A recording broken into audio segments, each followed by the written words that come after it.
Welcome to Sagala Ayah. Assalamualaikum warahmatullahi wabarakatuh. Halo Sobat Salima, kembali lagi bersama aku Nisa di saatnya Bincang Hangat. Oke, di Bincang Hangat kali ini kita akan bincang-bincang seputar toxic parenting. Ini sangat menarik untuk kita bahas bersama narasumber kita yaitu Ustazah Ernita Dwi Ramdhani. Assalamualaikum Ustazah. Waalaikumsalam warahmatullahi wabarakatuh. Gimana kabarnya Ustazah? Alhamdulillah luar biasa. Masya Allah, udah lama ya nggak ketemu Ustazah. Iya betul ya. Terakhir ketemu tuh 3 bulan yang lalu mungkin ya, yang pas bincang hangat pertama. Nah, udah lama juga ya. Lumayan lama. Insya Allah.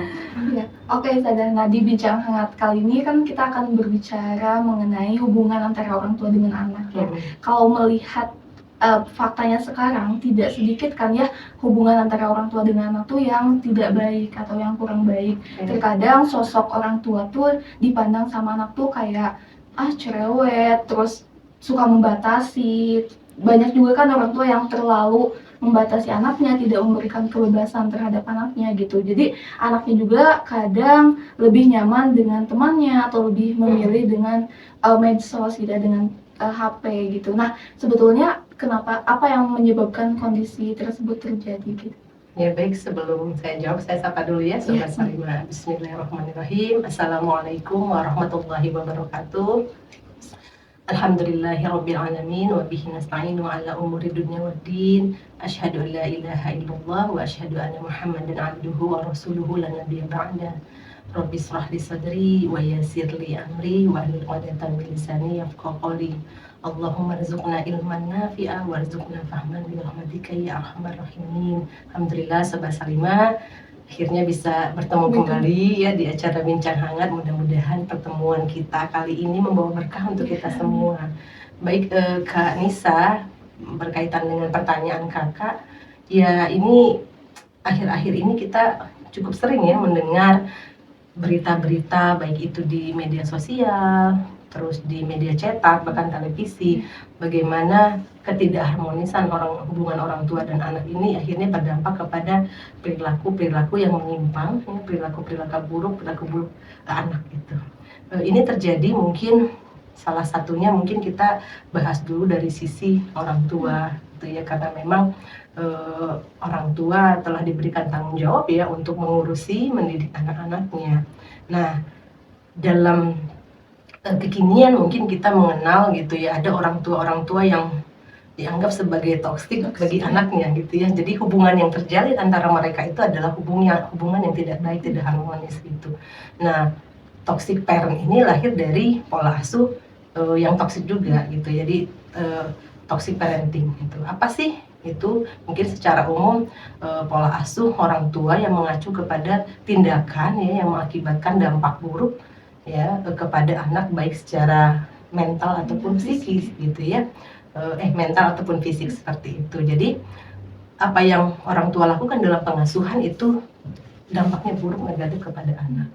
Nah, mungkin dari toxic parenting tadi ya kan pelakunya toxic parent ya, jadi orang tuanya itu jadi racun bagi anaknya. Nah, ketika orang tua itu jadi racun bagi anak, tentunya kan anak itu tidak merasa nyaman, ya, tidak merasa aman, males curhat ke orang tua, males lah cerita ke orang tua, ujung-ujungnya akan dipersamakan seperti itu. Iya itu kan gitu ya bisa. Betul sekali.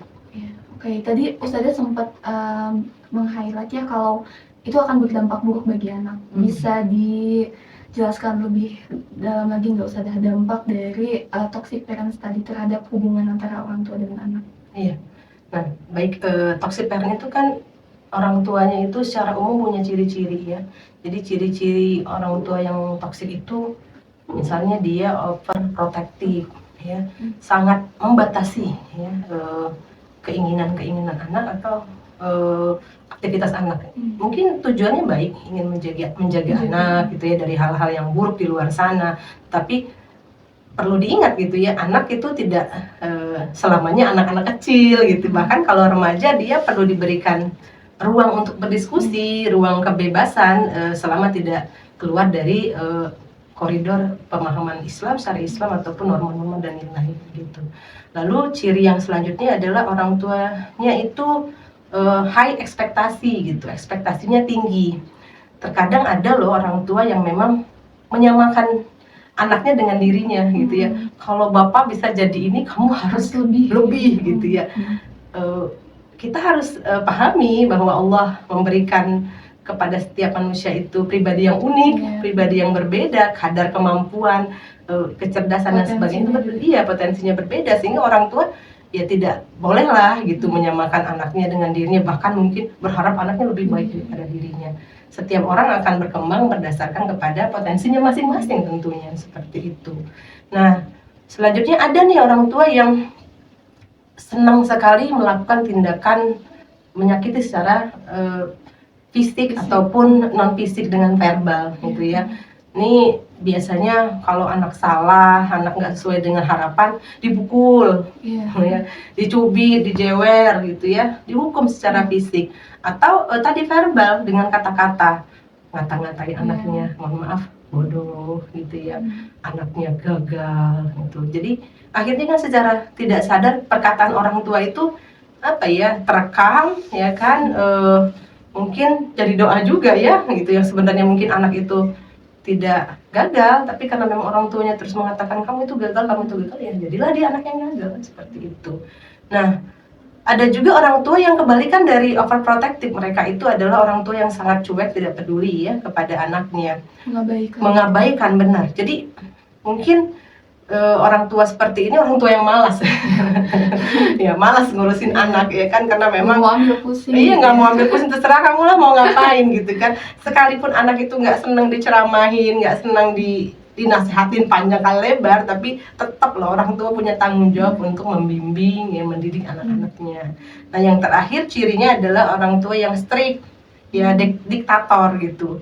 Ini pendidikannya pola asuhnya seperti pola asuh militer ya, jenderal dengan keras banget ya, jenderal dengan anak buahnya gitu. Segala sesuatu harus sesuai dengan apa yang sudah direncanakan oleh orang tua. Jika tidak, anak akan mendapatkan hukuman ya, konsekuensi yang ya seperti militer tadi lah gitu kan, akibat perbuatan anak yang tidak sesuai dengan harapan orang tua. Nah, yang seperti ini kalau diterapkan dalam keluarga ya, tentunya akan mengakibatkan anak, ngapain sih gitu ya aku sama orang tuaku gitu ya, ngapain sih aku curhat ke orang tuaku, aku nggak nyaman di rumah ya, lebih baik aku di luar sana. Mungkin di luar sana ada orang-orang, ada komunitas yang mengakui dia gitu. Nah, syukur-syukur ya sebenarnya ketika anak keluarganya itu misalnya pola asuhnya kurang baik, terus dia keluar ketemu komunitas baik, makanya dia akan jadi baik.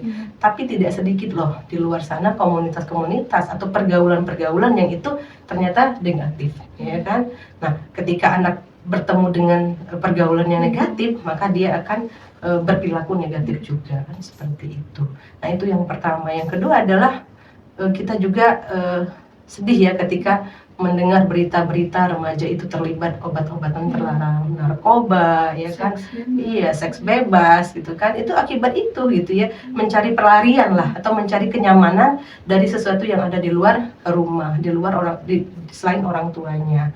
Nah, yang ketiga adalah kecanduan terhadap gadget gitu ya. Gadget itu menjadi pengganti orang tua dalam mengasuh anak ya. Kita lihat sekarang Indonesia itu anak kecanduan gadget itu sejak 0 bulan Insya Allah ya, dari kecil banget ya, 0 bulan itu belum ada tahunnya ya, karena mungkin ada orang tua yang ya udahlah tadi ya, nggak mau ambil pusing, nggak mau capek, kasih aja gadget supaya gitu. diem, supaya diem gitu kan. Instan banget ya caranya. Bener instan banget. Tanpa disadari ternyata diberikan gadget itu dampaknya luar biasa kan. Nah, ketika dia tadi ya melarikan ya, mencari kenyamanan kepada gadget.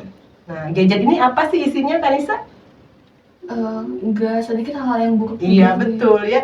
Jadi bukan hanya hal-hal yang positif, tapi banyak sekali bahkan hal-hal yang buruk. Iya.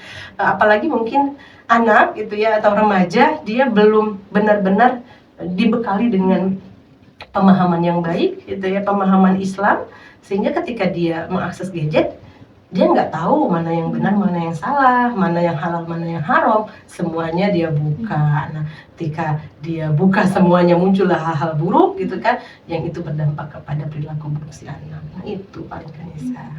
Berarti memang cukup banyak juga ya tadi jenis-jenis dari toxic parents, terus dampaknya juga ya sangat berdampak buruk lah ya gitu. Iya. Kalau misalnya melihat dari pandangan Islam Ustazah, sebetulnya peran orang tua itu seperti apa? Masya Allah ya. Nah, memang toxic parent ini juga lahir dari kurang pahamnya orang tua terhadap pemahaman Islam gitu ya, terhadap sakofah Islam gitu. Nah, memang kita harus merujuk kembali kepada bagaimana sih Islam sebenarnya memberikan tugas gitu ya kepada orang tua. Buat apa sih kita itu jadi orang tua, saya mungkin ya kalau kami sebelum jadi orang tua ya. Buat apa sih saya jadi orang tua gitu ya. Terus ketika saya jadi orang tua apa saja tugas saya gitu. Dalam Islam gitu kan, anak itu adalah amanah, titipan Allah gitu. Jadi sebenarnya anak itu bukan milik orang tua sepenuhnya, tetapi dia adalah titipan Allah. Dan titipan ini gitu ya sama Allah diminta untuk dijaga dengan baik, seperti yang diungkapkan dalam surah Tahrim gitu kan, ku anfusikum wa ahlikum nar, jagalah diri kamu dan keluargamu dari api neraka gitu. Jadi orang tua dititipin anak untuk dijaga gitu ya, agar nanti dia tidak masuk neraka. Berarti kan bagaimana dia hidup sesuai dengan tuntunan Allah kan, seperti itu. Nah, tugas orang tua berarti kalau misalnya dikelompokkan kepada dua hal mungkin ya. Pertama pengasuhan, kedua pendidikan. Nah, kalau pengasuhan itu dimulai dari sejak anak itu lahir. Seorang ibu gitu kan, ketika melahirkan anak dia menyusui, mengurusi semua keperluan anak gitu. Sang ayah menafkahi, membelikan gitu ya kebutuhan-kebutuhan ibu dan anak, seperti itu. Lalu ketika sudah mulai besar, bukan hanya menyusui, memberi makanan yang halal dan thayyiban, lalu menstimulus lah perkembangan fisik dan motorik anak, psikis dan motorik anak, agar anak tumbuh kembang dengan baik. Nah, itu mungkin pengasuhan. Bahkan kalau kita rinci lagi bagaimana syariat tentang pengasuhan itu banyak ya. Mudah-mudahan next kita punya kesempatan untuk membahas lagi. Nah, yang kedua adalah pendidikan. Keluarga adalah sekolah pertama bagi anak, terutama ibu. Al-Ummu Madrasatul Ula. Ibu itu adalah sekolah pertama bagi anak ya, kan saya. Bagaimana anak mendapatkan pelajaran pertama dari ibunya. Ya, dan ini yang mungkin kerap dilupakan oleh orang tua gitu. Jadi cuma sekedar mengasuh, lupa mendidik. Nah, banyak banget ya. Benar gitu kan. Pendidikan dalam Islam itu harus diarahkan yang utama dari diarahkan kepada membentuk anak berkepribadian Islam ya. Dan membekali anak gitu ya dengan ilmu-ilmu serta menguasai sains dan teknologi. Nah, apa itu mendidik anak berkepribadian Islam? Mendidik anak berkepribadian Islam itu adalah mencetak anak itu agar dia memiliki pola sikap Islam dan pola pikir Islam. Nah, apa pola pikir Islam itu? Bagaimana anak memiliki landasan berpikir atau acuan dalam berpikirnya itu tidak keluar dari akidah Islam dan syariatnya Allah. Nah, sedangkan pola sikap, bagaimana tingkah laku anak, perbuatan anak itu dibimbing oleh akidah dan syariatnya Allah. Seperti itu tujuan pendidikan ya. Lalu kalau tadi sudah di rumah, tentunya nanti ketika anak sudah mulai usia 7 tahun, itu dicarikan sekolah yang itu tidak boleh ya bertentangan dengan visi misi pendidikan dalam Islam gitu. Bukan cuma sekedar anaknya jadi anak pintar gitu ya, anak yang sukses nanti udah besar jadi orang kaya, bukan, tetapi carikanlah lembaga-lembaga pendidikan yang itu berkesesuaian dengan arah pendidikan yang diinginkan Islam, seperti itu kan Islam. Ya, berarti memang mengasuh dan mendidik sesuai dengan Islam ya Ustaz. Iya. Tujuannya memang meraihnya berkepribadian Islam, pola pikir dan pola sikapnya juga sesuai dengan Islam. Iya. Oke, nah tapi kan Ustazah terkadang orang tua tuh nggak sepenuhnya memahami hal itu kan ya. Ada juga ya tadi orang tua yang ya toxic parent tadi. Nah, kita sebagai anak nih harus seperti apa, berperilaku seperti apa jika kita memiliki orang tua yang toxic? Oh iya, baik. Ini penting banget karena memang ini yang undangnya Salimah ya. Mungkin segmennya adalah para remaja. Jadi bagaimana kalau kita misalnya sudah terlanjur hidup dalam keluarga yang pola asuhnya itu toksik ya gitu ya. Atau misalnya kita melihat ada saudara kita atau tetangga kita yang diasuh dengan tadi oleh orang tua yang toksik tadi. Tentunya kita harus punya respon ya, sikap kan gitu. Pertama mungkin kita ini ya, kalian kita ya, para remaja ini jangan serta-merta menganggap bahwa kalian tuh korban ya, sehingga menyalahkan sepenuhnya itu kepada orang tua, mempersalahkan orang tua. Karena memang dalam keluarga, sukses tidaknya sebuah keluarga, harmonis tidaknya sebuah keluarga itu tergantung kerjasama seluruh anggota keluarganya, baik orang tua ataupun anak-anaknya. Jadi orang tuanya harus jadi orang tua yang baik, anaknya juga harus jadi anak yang baik. Nah, kalau orang tua kita sudah terlanjur seperti itu, pertama mungkin kita harus menempatkan, oke, kita korban, tapi bisa jadi orang tua kita begitu karena masa lalunya, ya, luka pengasuhan atau inner child, gitu kan. Bagaimana orang tua juga ternyata tanpa sadar dulu dididik oleh orang tua yang toksik juga, gitu kan, meneruskan gitu ya, namanya juga apa ya, dari kecil ya, jadi mungkin tertanam ya kan di dalam benaknya itu kan, terbawa juga dalam tadi perilakunya ketika sudah besar. Bahkan mungkin ada orang tua yang merasa begini kan, Nisa, dulu saya digituin tapi saya bisa sukses, saya nggak terjerumus dengan hal-hal yang buruk, sehingga dia menjadikan itu sebagai legalitas gitu ya, untuk melakukan hal yang sama kepada anaknya. Nah, zaman sudah berubah gitu ya. Mungkin kalau orang tua dulu itu dikerasin jadi orang, anak sekarang dikerasin malah kena mental ya, mental illness jadinya gitu.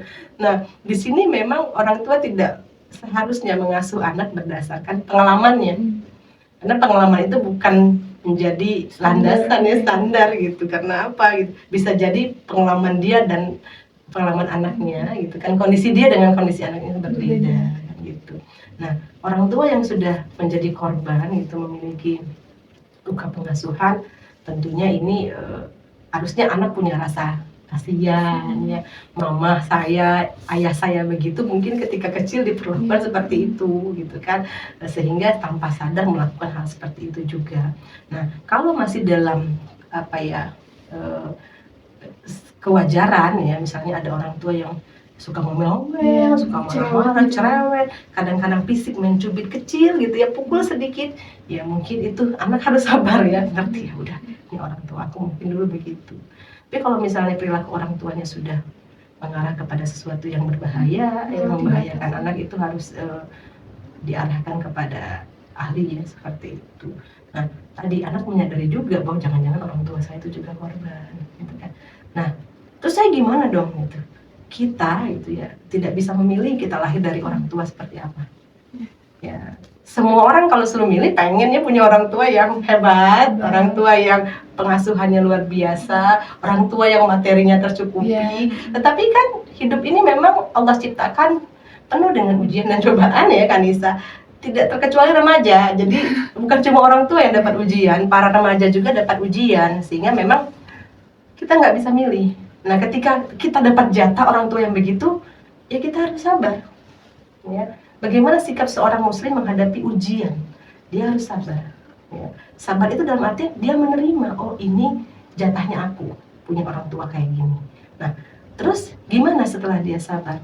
Tentunya dia juga harus berusaha gitu ya, berikhtiar agar kondisi ini tidak terus-menerus terjadi, bahkan tidak terulang lagi. Ya, bisa jadi nih Sobat Salimah itu nanti udah besarnya kan menikah jadi ibu, ternyata gitu juga.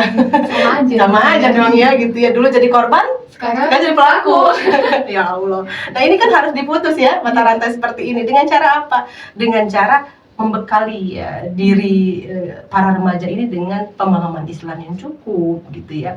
Kalaulah remaja-remaja ini sejak dini, sejak remaja sudah paham apa sih tugas orang tua, nanti ketika jadi orang tua dia akan melaksanakan sesuai dengan syariat.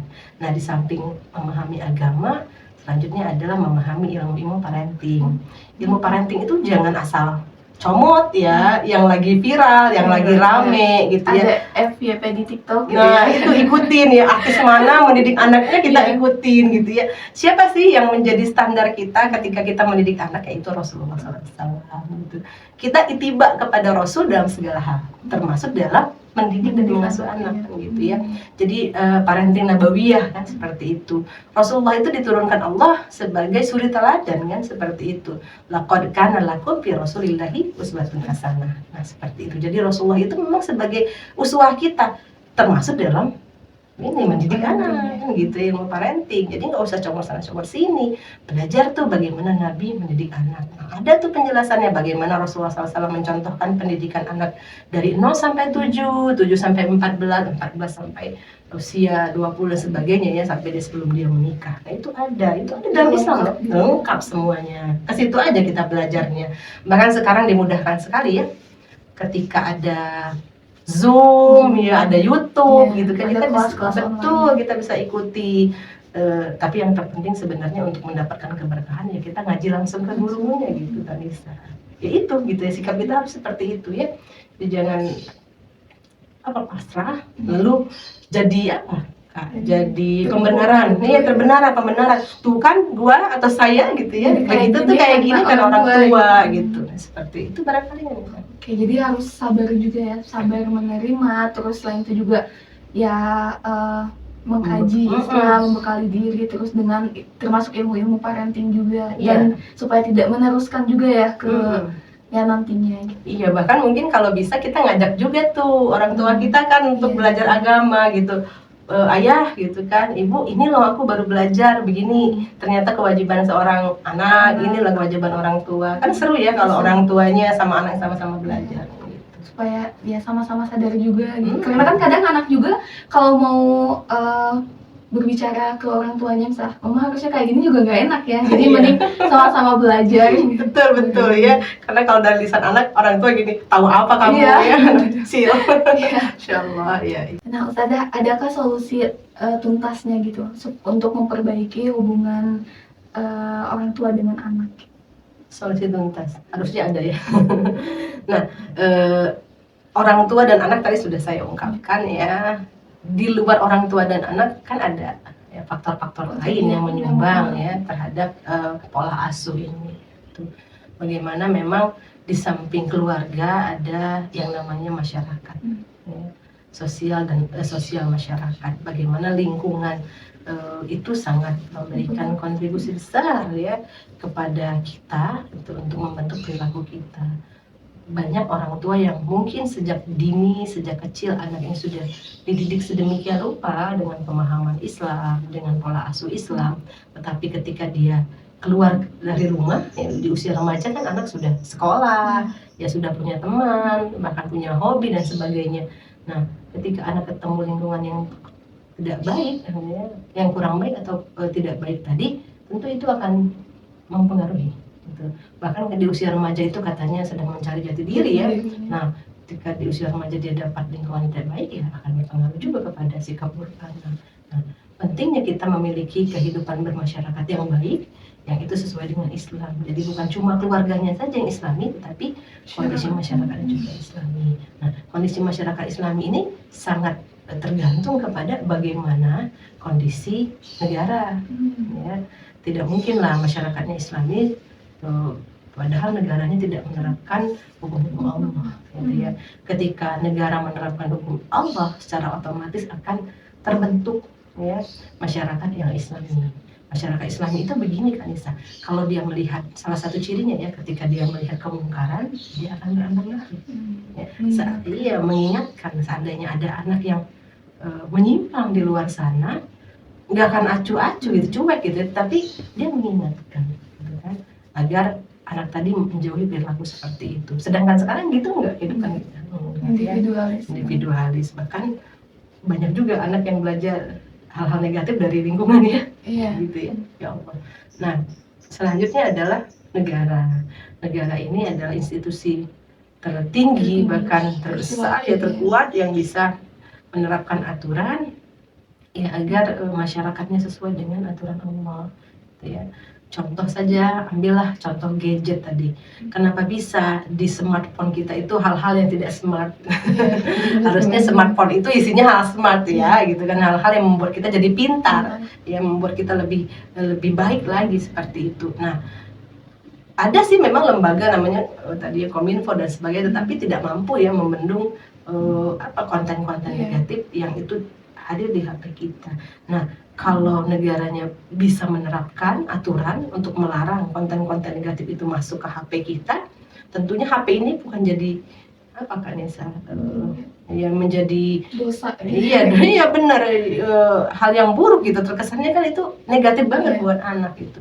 Nah, ini negara yang punya kekuasaan untuk mengatur itu kan gitu ya, nggak bisa kan kita misalnya orang tua atau masyarakat saja tetapi tanpa aturan yang tegas dan jelas oleh negara, ya nggak susah juga. Betul begitu. Jadi ketiga komponen ini, keluarga, masyarakat dan negara, punya andil ya dalam menciptakan keluarga yang harmonis ya, keluarga yang sakinah mawaddah warahmah, yang nantinya bisa mendidik para remaja kita ini menjadi remaja yang luar biasa ya, yang gemilang gitu ya, mengisi peradaban Islam di masa depan. Itu barangkali. Berarti memang butuh kerjasama juga ya antara keluarga, masyarakat, dan negara juga. Butuh ya. banget malah seperti itu. Oke, dan mungkin kalau sekarang belum tercapai seperti masyarakat Islami, terus negara Islami, mungkin jadi tugas kita juga mungkin ya untuk sama-sama berjuang mewujudkan hal itu. Iya. Dakwah itu kan tanggung jawab bersama ya kan, saya tidak terkecuali para remaja. Begitu. Apalagi remaja ya, potensinya sangat besar ya. Betul luar biasa ya. Oke, saya mungkin itu jadi pertanyaan terakhir. Mungkin barangkali ada pesan-pesan cinta untuk Sobat Salimah. Ya, pesan cintanya apa ya, Sobat Salimah, insyaallah gitu ya. Saya yakin ya Sobat Salimah yang menonton video ini insyaallah adalah anak-anak yang luar biasa, ya, anak-anak yang hebat, yang tidak menyalahkan kondisi ya, gitu ya, atau menjadikan menjadikan kondisi itu sebagai legalitas kita untuk melakukan suatu keburukan. Tidak, kita bergerak merubah, gitu kan. Sesuatu yang tidak baik kita perbaiki, sesuatu yang tidak sesuai pada tempatnya kita kembalikan kepada tempatnya, agar apa gitu ya, agar kehidupan kita ini menjadi berkah dan penuh dengan rahmat, seperti itu. Jazakillah Ustazah sudah meluangkan waktunya untuk sharing-sharing bersama kita gitu ya di Bincang Hangat kali ini. Mudah-mudahan dapat menjadi pahala bagi Ustazah juga, dan mudah-mudahan nggak kapok ya Ustazah untuk diundang lagi di Bincang Hangat selanjutnya. Insya Allah mudah-mudahan apa yang saya sampaikan walaupun sedikit, insya Allah bisa memberikan pencerahan buat kita semua gitu ya, terutama untuk diri saya. Saya juga mohon maaf jika ada kesalahan dan khilaf, yang benar itu dari Allah, adapun kesalahan, kefakiran itu dari saya. Mungkin saya tutup saja ya. Billahi taufiq wal hidayah. Assalamualaikum warahmatullahi wabarakatuh. Wah, Masya Allah sekali Sobat Salimah, tadi kita udah bincang-bincang banyak hal gitu ya, termasuk toxic parents, terus hubungan orang tua dengan anak. Itu jadi pembelajaran juga buat kita supaya senantiasa untuk mengkaji Islam, senantiasa mengkaji atau mencari ilmu parenting gitu ya, menimba ilmu parenting supaya kita juga dapat mendidik anak kita dengan baik, dapat mendidik anak kita untuk berkepribadian Islam dan memutuskan rantai pola asuh yang salah. Ya, oke Sobat Salimah, jangan lupa untuk like, komen, dan subscribe. Tunggu Bincang Hangat selanjutnya. Aku Nisa pamit. Wassalamualaikum warahmatullahi wabarakatuh.